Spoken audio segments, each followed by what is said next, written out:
ദൗത്യമായ Artemis 2-ന്റെ രണ്ടാമത്തെ wet dress rehearsal വിജയം. Hydrogen ഇന്ധന ചോർച്ചാ പ്രശ്നങ്ങൾ കണ്ടെത്തിയതിനെ തുടർന്ന് ഫെബ്രുവരി 2-ന് മാറ്റിവെച്ച വെറ്റ് ഡ്രസ് റിഹേഴ്സലാണ് ഇന്ന് ഫ്ലോറിഡയിലെ കെനഡി സ്പേസ് സെന്ററിൽ നടന്നത്. മാർച്ച് 6-ന് ആർടെമിസ് 2 വിക്ഷേപിക്കാനാണ് നാസ പദ്ധതിയിടുന്നത്.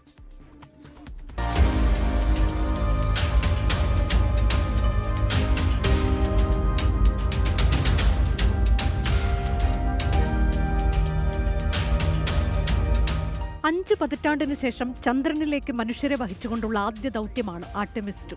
ചന്ദ്രനിൽ ഇറങ്ങില്ലെങ്കിലും ബഹിരാകാശ യാത്രികരെ വഹിക്കുന്ന ഓറിയോൺ പേടകം ചന്ദ്രനെ വലം വെച്ച് മടങ്ങി വരുന്നതാണ് ആർടെമിസ് 2 ദൗത്യത്തിൽ നടപ്പാക്കുക.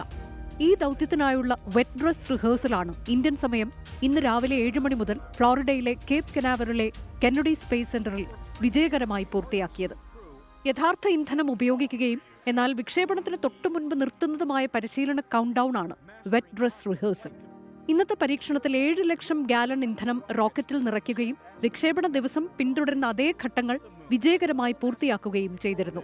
ഫെബ്രുവരി 2-ന് നടന്ന ഡ്രസ് റിഹേഴ്സലിൽ ഇന്ധന ചോർച്ച കണ്ടെത്തിയതിനെ തുടർന്നാണ് ചോർച്ച പരിഹരിച്ച ശേഷം ഇന്ന് പരീക്ഷണം നടത്തിയത്. മാർച്ച് 6-നാണ് ആർടെമിസ് 2 വിക്ഷേപണം പദ്ധതിയിട്ടിരിക്കുന്നത്.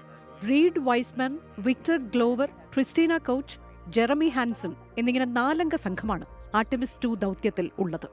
Research desk 24. ലോകത്തെവിടെയായാലും ഏത് സമയത്തും 24 വാർത്തകളും ഓഗ്മെന്റഡ് റിയാലിറ്റി പാക്കേജുകളും എക്സ്പ്ലെയിനറുകളും വിശദമായി കാണാൻ ഞങ്ങളുടെ യൂട്യൂബ് ചാനൽ നിങ്ങൾക്ക് സബ്സ്ക്രൈബ് ചെയ്യാം.